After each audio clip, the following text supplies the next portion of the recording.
हम इस दिल्ली को जो है एक पेरिस बना के देंगे और इसमें जो है जो भाई वो हाई राइज बिल्डिंग होंगी, अच्छे जो है कॉलेजेस होंगे, मल्टीपर्पज़ जो है वो मल्टीपर्पज़ स्टोरी बिल्डिंग होंगी और अच्छे कॉलेजेस होंगे, मेडिकल कॉलेज होंगे, इंजीनियरिंग कॉलेज होंगे, अच्छे स्कूल होंगे, ऑर्नामेंटल पार्क होंगे और जो है भाई हर सुविधा। राजा कहाँ रह गए? वो भी अपनी मनमानी कर रहे हैं। इंसानियत नाम की चीज नहीं है। इंसानियत को ढूंढने के लिए समाज में जाया जाता था, कोर्टों में न्याय लेने के लिए जाया जाता था, लेकिन आज इंसानियत है ही नहीं। जो एक बार MP MLA बन जाए वो अपने आप को खुदा समझ लेता है, उसे पब्लिक से कोई लेना देना नहीं, वो है भाड़ में पड़े पब्लिक। राजनेता बहुत ज्यादा बड़ी है, लोगों के पास करने को कुछ नहीं है, अनऑथराइज कॉलोनी बनने लग रही है और सरकार उस पर रोक नहीं लगा पा रही। इनके साथ, हमारे किसान भाइयों के साथ, हम सब के साथ कोई न्याय नहीं हो रहा है और उनकी जो संततियां हैं, उनका जो भविष्य है वो एक तरह से अंधकार में जा रहा है। आपके माध्यम से हम बार बार यही गुहार करते हैं कि ये लैंड पूलिंग की जो पॉलिसी है वो 74/4 का मालिकाना हम आप सचिव पद पे काम कर रहे हैं और स्पेशली 74/4 की ज़मीनें आज की दिन में हमारी छीनी जाती हैं। हर गांव में अलग अलग सिस्टम के तहत कहीं पे स्कूल के नाम पे, कहीं पे महीने से तो रोड पे बैठे हैं, धूप आ गई, आंधी आ गई, तूफान आ गया, 2 चुनाव बीत गए दिल्ली में, फिर भी जो नेता हैं उनकी तो मतलब आए, अपनी रोटियां सेकी, समय पे आके अपनी वोट मांग ली, आज सरकारें भी बन गई, लेकिन इनकी बात सुनेगा कौन? जब तक नजफगढ़ में सांसद को या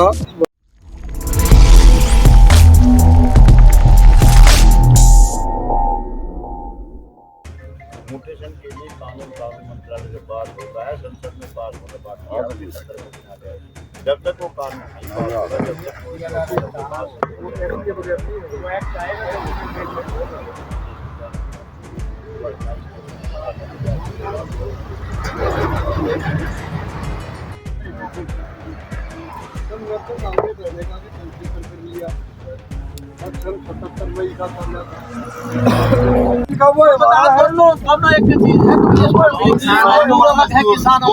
सर छोटू राम, सर ललई सिंह यादव को मानने वाले हम लोग। किसान और मजदूर तो एक ही चीज है, ये सोचो अलग अलग।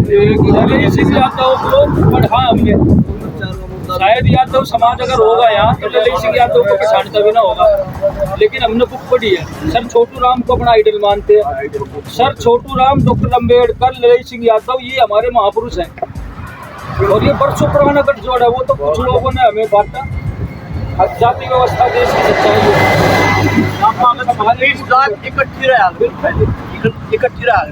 किसान के ऊपर इकट्ठे होंगे जब बात बढ़ेगी। आज भी अगर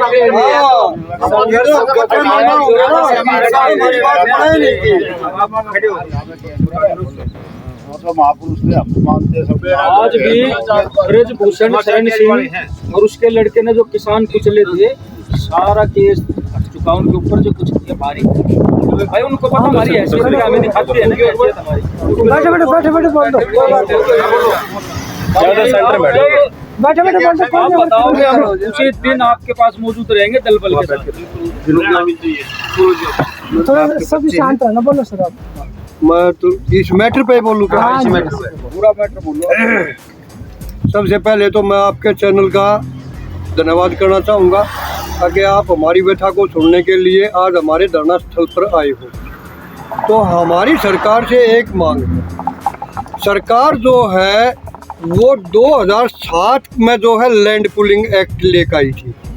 हाँ भाई, हम लैंड पुलिंग लेकर आएंगे। इस लैंड पुलिंग के अंदर जो है हम इस दिल्ली को जो है एक पेरिस बना के देंगे और इसमें जो है जो भाई वो हाई राइज बिल्डिंग होंगी, अच्छे जो है कॉलेजेस होंगे, मल्टीपर्पज़ जो है वो मल्टीपर्पज़ स्टोरी बिल्डिंग होंगी और अच्छे कॉलेजेस होंगे, मेडिकल कॉलेज होंगे, इंजीनियरिंग कॉलेज होंगे, अच्छे स्कूल होंगे, ऑर्नामेंटल पार्क होंगे और जो है भाई हर सुविधा हम आपको यहाँ जो है दिल्ली देहात के अंदर देंगे। आज जो है हमने 8 महीने से ऊपर हो गया यहाँ बैठे हुए, लेकिन सरकार के कान पर अभी तक कोई जू नहीं रंगी है। बस खाली सूखे आश्वासन देते रहे। हम अपने तीनों MP से मिल रहे, और आज जो स्पीकर साहब विजेंद्र गुप्ता जी, उनसे भी मिल ले, पहले भी मिले, बाद में भी मिल ले, लेकिन उसकी अभी तक हमने जो है कोई प्रतिक्रिया इस प्रकार की पॉजिटिव नहीं मिली। अगर हमने इसके ऊपर काम क्या किया, सन 78 में 20 पॉइंट प्रोग्राम के अंडर जो लैंडलेस को जो है वो जो है कोई ज़मीन जो है वो बोने खाने के लिए दी थी और रहने के लिए प्लॉट दिए गए थे, उनके जो है आज तक मालिकाना हक उन लोगों को नहीं मिला। वो भी जो है वो लड़ाई भी हम लड़ रहे हैं। तो हमारी जो है आप से एक गुजारिश है कि आप अमित शाह जी को, खट्टर जी को, मोदी जी के कानों में ये आवाज़ जो है बुलंद तरीके से पहुंचाएं कि भाई इतने दिन से ये लोग परेशान हैं, इनकी भी जो है जो मांगे हैं उनके ऊपर भी गौर फरमाएं। हम सरकार से भीख नहीं मांगते, हम सरकार से अपना हक मांगते हैं। सरकार की दी गई पॉलिसी है, जब सरकार की दी गई पॉलिसी तो फिर सरकार उसमें लेट क्यों कर रही है? 18 साल हो गए इंतजार कर। तो हाँ, तो हमने तो 18 साल हो गए। तो हमारी तो सिर्फ यही है कि वो डिमांड है, अगर सरकार ने जो पॉलिसी हमारे को दी वो पॉलिसी हमारे को दी जाए। और भाई जिन लोगों को जो है अंडर 20 पॉइंट प्रोग्राम के अंदर जो लैंडलेस को जो ज़मीन दी, उनको जो है मालिकाना हक दिया जा, ताकि वो भी अपने अच्छे तरीके से, वो आज उन्हें जो कि चाहे एक वो 2 बीघे फूट बेचना पड़ जाए, वही स्थिति हमारी वो जो है म्यूटेशन हो रही ना, भाई जो को रजिस्ट्री हो रही ना, NOC हमने मिलती ना, तब वो मतलब कोड़ियों में ज़मीन बेचने लग रही। और आप जो यहाँ यो हो रहा गुड़गावा, इसके पास यो एक डोड़ा लग गया परेन है, यो ननखेड़ी का, दौलताबाद का। यहाँ अगर 50 करोड़ में 1 एकड़ ज़मीन आप खरीदो तो हम मान जाएंगे। अरे यहाँ 2 करोड़ का किला भी कोई नहीं पूछ रहा, और वहाँ 50 एकड़ में ज़मीन नहीं मिल रही। दिल्ली देश की राजधानी, यहाँ ये कहाँ जाएंगे? दिल्ली देश की राजधानी 60 लाख की आबादी को झेल सकती थी। ये ब्रह्म प्रकाश जी ने सबसे पहले मुख्यमंत्री जो हुए उन्होंने बताया था, और आज 3.5 करोड़ से ऊपर की आबादी। गाँव पूरी तरह प्रभावित है। तो आगे आप करोगे क्या? आप लोगों को 8 महीने यहाँ पे हो चुके बैठे हुए, कोई प्लानिंग है आप लोगों की आगे की? क्या सरकार से ये है जी, लड़ोगे या कोर्ट में जाओगे? देखिए कोर्ट में हमने कोर्ट में क्या करेगा? हमारी मांग तो जो सरकार से है, हम सरकार के पास जाएंगे, सरकार से गुहार लगाएंगे, या तो वो राजी खुशी मानेंगे, और राजी खुशी ना मानेंगे तो इस सरकार के बाहर ना हम आत्मदाह करने के लिए मजबूर हो जाएंगे। लेकिन सरकार को मजबूर करके रहेंगे। कहीं सरकार ये सोच ले अब वे कुछ ना बैठे हैं, पूरा 10-20 आदमी, एक भगत सिंह ने पार्लियामेंट के अंदर बम फोड़ा था, ये आड़े सारे भगत सिंह बैठे हैं। ये तो अभी हमने रोक के बैठा है। तो अभी जो है वो हमारे प्रधान जी थे, वो तैयार बैठे थे आम अनशन के लिए, मगर अभी आम अनशन हम क्यों करेंगे? हम सरकार को पहले अपनी ताकत दिखाएंगे, हम क्या है। कोई कुछ और बताना चाहेगा?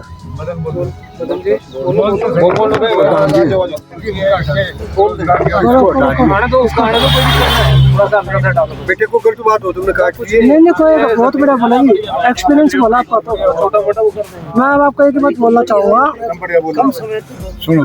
उपराष्ट्रपति धनखड़ ने कह दिया कि जो सुप्रीम कोर्ट है वो अपनी मनमानी कर रही है। निशिकांत दुबे ने भी बोल दिया कि सुप्रीम कोर्ट अपनी मनमानी करिए, हमें सरकारों की जरूरत क्या, जनता की जरूरत क्या। कोर्ट में आप जाओगे तो ये सुनने को मिलेगा, क्योंकि आजकल कोर्ट को भी धिक्कारा जा रहा है नेताओं के जरिए। तो अपनी लड़ाई कैसे लड़ोगे और कहाँ जाके लड़ोगे? कोर्ट अगर अपनी मनमानी कर रहा है, सरकार भी अपनी मनमानी कर रही है। सरकार राजा जनता की आवाज भेष बदल कर पहले जनता में घूमे करते रात को कि हमारी मेरी प्रजा दुखी तो नहीं है। आज सरेआम रुक्का मार रहे रोड पे बैठ के 8 महीने से। अब जनता परेशान है, वे राजा कहाँ रह गए? वो भी अपनी मनमानी कर रहे हैं। इंसानियत नाम की चीज नहीं है। इंसानियत को ढूंढने के लिए समाज में जाया जाता था और कोर्टों में न्याय लेने के लिए जाया जाता था, लेकिन आज इंसानियत है ही नहीं। जो एक बार MP MLA बन जाए वो अपने आप को खुदा समझ लेता है, उसे पब्लिक से कोई लेना देना नहीं। वो है पहाड़ में पड़े पब्लिक। राजनेता पहले देश हित की सोचते थे, राष्ट्र हित की, फिर पब्लिक हित की सोचते थे, बाद में अपनी तरफ देखते थे। आज सबसे पहले अपना खड़े को देखते हैं, देश बाढ़ में पड़े, पब्लिक जान में जाए, गरीब मरे, कोई मरे, किसी को कोई मतलब नहीं। आज तो दिन और रात का बदलाव हो गया राजनीति में। आज से 50 साल पहले सिर्फ राष्ट्र हित की बात करता था नेता और अपनी पब्लिक समाज के हित की बात करता था। आज सिर्फ पेट हित की बात करते हैं और अपने स्वार्थ हित की बात करते हैं। इससे अलावा प्रजा का कोई धनी धोरी नहीं रहा। तो किसानों की आवाज़ तो दबाई जा रही है ना। किसानों की तो शुरू से आवाज दबाई जाती है। कोई भी सरकार आ ली हो, गरीब को और किसान को वो हर एक ने नींबू की तरह निचोड़ा है। उसमें चाहे कांग्रेस आ ली, बीजेपी आ ली, आम आदमी पार्टी कोई भी आ ली हो, सब अपना स्वार्थ ढूंढते हैं। जब नेता की भावना, उनकी नीयत और नीति दोनों में फर्क हो गया है तो नेता कहाँ रह गए। नेता होता है पब्लिक समाज की भलाई के लिए। आज ये अपनी भलाई ढूंढते हैं, हर जगह अपना स्वार्थ देखते हैं। अगर हमारा स्वार्थ सिद्ध कहाँ होगा। चाहे पब्लिक मरे, देश कहीं जाए, दुनिया कहीं जाए, कोई मतलब नहीं। और नेता जो असलियत में होता था आज से 40-50 साल पहले, वो जनता की भलाई, समाज की भलाई और देश हित के लिए काम करता था। आज अपने पेट हित के लिए काम करते हैं। हम अपनी लड़ाई लड़ रहे हैं, अपने दम पे लड़ रहे हैं, सिर्फ उस प्रभु परमात्मा के भरोसे बैठे हैं। और एक दिन इन्हें मजबूर होकर माननी पड़ेगी, मजबूर करेंगे जहाँ तक होगा। उसके लिए चाहे हमें अपनी जान भी देनी पड़े, वो भी देंगे, पीछे नहीं हटेंगे, लेकिन इनको बना कर रहेंगे।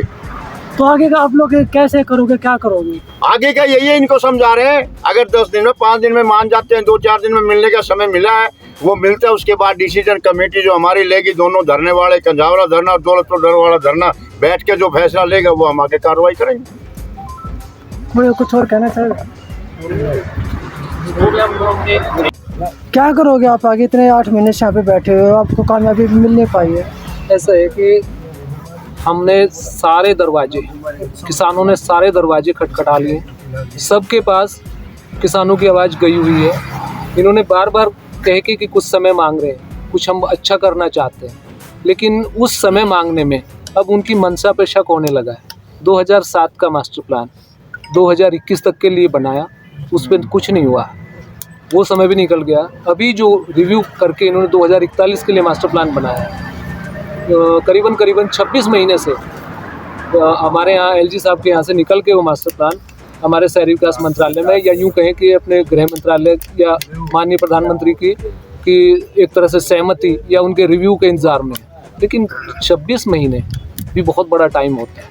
इस सब में सारी चीज़ें उनके संज्ञान में हैं और बार बार ये आश्वासन मिल रहा है कि हम इसको बहुत जल्दी ला रहे हैं, बहुत जल्दी ला रहे हैं। अभी पिछले दिनों भी किसानों को यही आश्वासन दिया गया।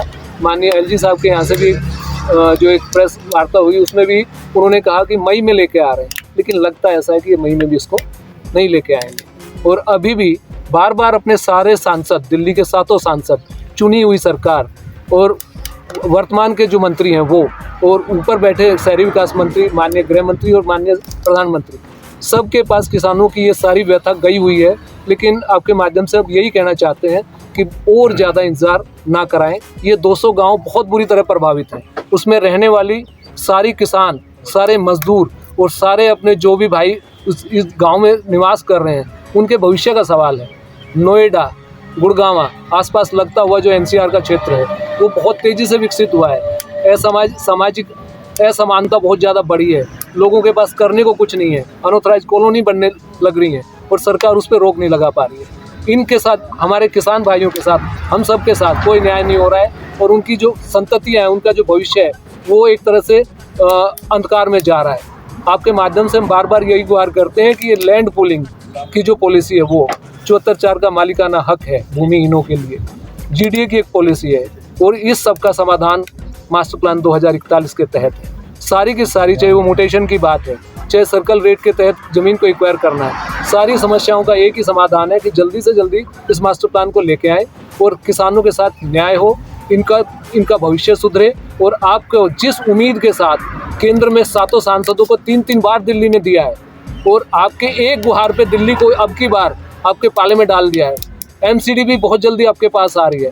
ट्रिपल इंजन की सरकार दिल्ली में आपके बनने जा रही है। उसके साथ साथ हरियाणा आपको दे दिया, यूपी आपको दे दिया, पूरा एनसीआर आपके पास है। अगर अभी भी आप इस दिल्ली को वर्ल्ड क्लास सिटी नहीं बना पाते हो, तो ये आपका फेल्योर है और इन किसानों के साथ बहुत बड़ा अन्याय है। आपसे बार बार यही गुहार करते हैं कि इन सब के साथ 200 गाँव में रहने वाली आबादी और साथ साथ दिल्ली के भविष्य को ध्यान में रखते हुए इस मास्टर प्लान को जल्दी से जल्दी प्रधानमंत्री जी, माननीय गृह मंत्री जी, इसको लागू करें।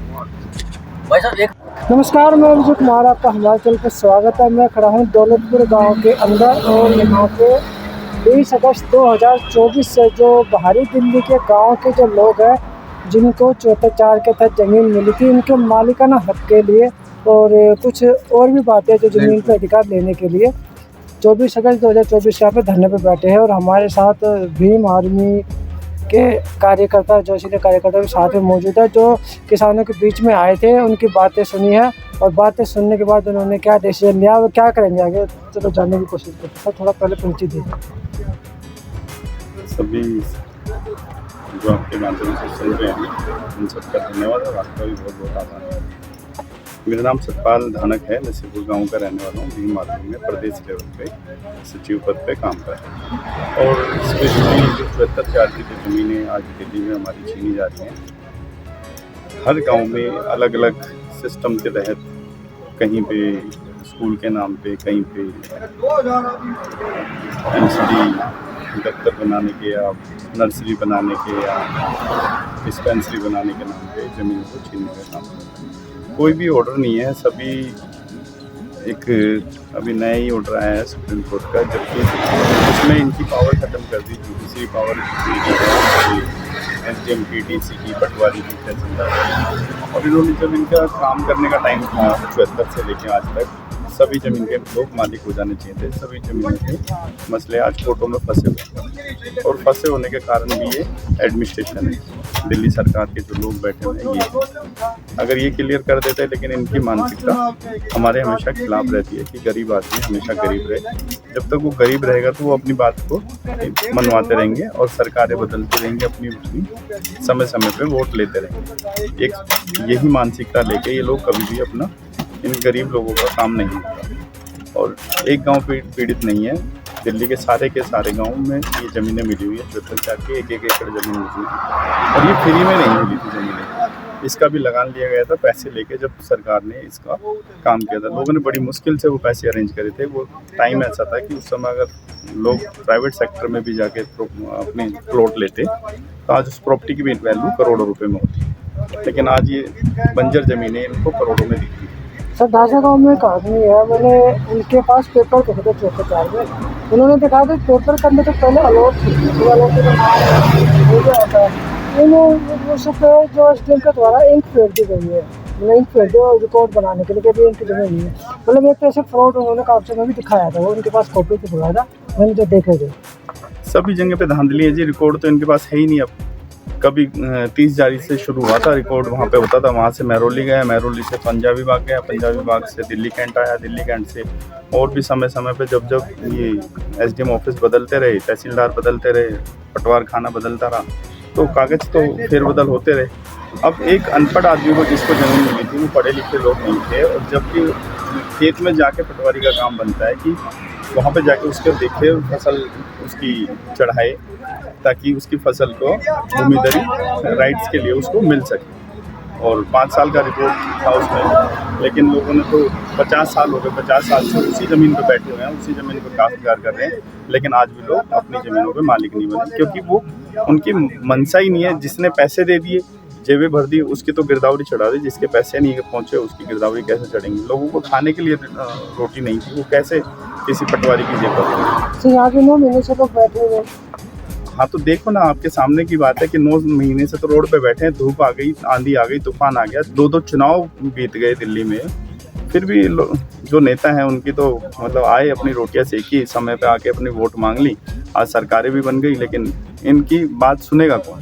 जब तक नजफगढ़ में सांसद ने एक बार लोगों को ये बोला था कि अगर दिल्ली में हमारी सरकार आती है, जो सांसद आज का मुझे शहरा होते हैं, अगर दिल्ली में हमारी सरकार आती है आप लोगों की सुनवाई हो जाएगी और आप लोगों को अधिकार मिल जाएंगे, लेकिन सरकार भी दिल्ली में उनकी आ गई, अभी भी कुछ नहीं हुआ।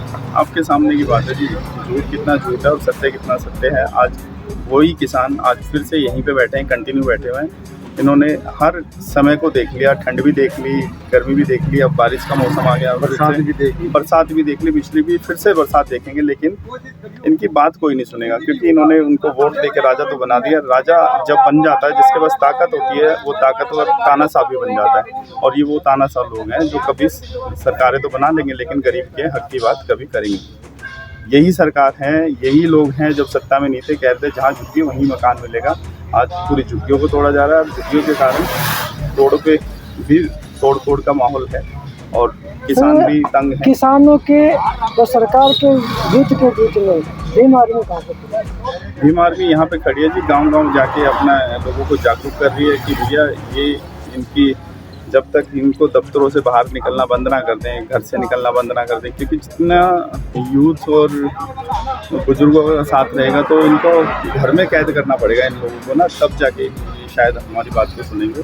और भीम आर्मी तो रोड पे प्रदर्शन करती है और पुराना इतिहास है, हर चीज़ को लड़के ही लिया है। सर आप किसी लोग ने तो आप लोग गिफ्ट तो नहीं किया। आप लोग तो संघर्ष करते रहते हो, तो आपको कहाँ तक दिखाई देता है कि उनको अधिकार मिल सकता है या उम्मीद है कुछ ऐसा? अधिकार जी कोई नहीं देता, अधिकार छीनने पड़ते हैं और छीनने के लिए सब बुजुर्ग भी लगे हुए हैं, हम भी लगे हुए हैं। और भीम आर्मी समर्थन करती है इस बात पे कि जब भी कोई प्रोटेस्ट होगा, बड़ा हो छोटा हो, जब यहाँ से आगाज़ होगा तो हम लोग इनके साथ में खड़े होंगे, किसानों के साथ में हमेशा खड़े रहेंगे। और शायद ये बात मैं चंद्रशेखर भाई तक भी पहुँचाऊँगा कि देहात के लोगों को आज भी जरूर है और पार्लियामेंट में भी वो इन बात को उठाएंगे। ये थे भीम आर्मी के दिल्ली प्रदेश के सेक्रेटरी, इन्होंने अपनी बातें रखी किसानों को लेकर। तो यहाँ पे पीछे धरने पर बैठे, मैं आपको एक बार और दिखाता हूँ, एक पीछे जो किसान धरने पर बैठे हुए हैं। और ये 20 अगस्त 2024 से इनका आंदोलन शुरू हुआ था और आज तारीख हो चुकी है 20 अप्रैल 2025। 8 महीने हो चुके हैं। सर्दी, बारिश, गर्मी, अब जो तपती गर्मी पड़ रही है आज भी ये अपनी मांगों को लेकर बैठे हुए। इनकी मांगे भी आपको बता दूं, मास्टर प्लान 2041 लागू करो, मास्टर प्लान 2021 लैंड पूलिंग संशोधित नीति लागू करो और GDF पॉलिसी लागू करो और 74 जमीन का मालिकाना हक प्रदान करो। ये इनकी मांगे हैं जो बाहरी दिल्ली के अलग अलग गाँव में ये बकायदे प्रोटेस्ट कर चुके हैं, प्रदर्शन भी कर चुके हैं। लड़ाई कब तक चलेगी अभी कह नहीं सकते, देखते सरकार जीतते या किसान जीतते। तो मैं विजय पूनिया, मुझे दीजिए इजाज़त। धन्यवाद। वीडियो को शेयर कीजिए और चैनल को मदद जरूर कीजिए।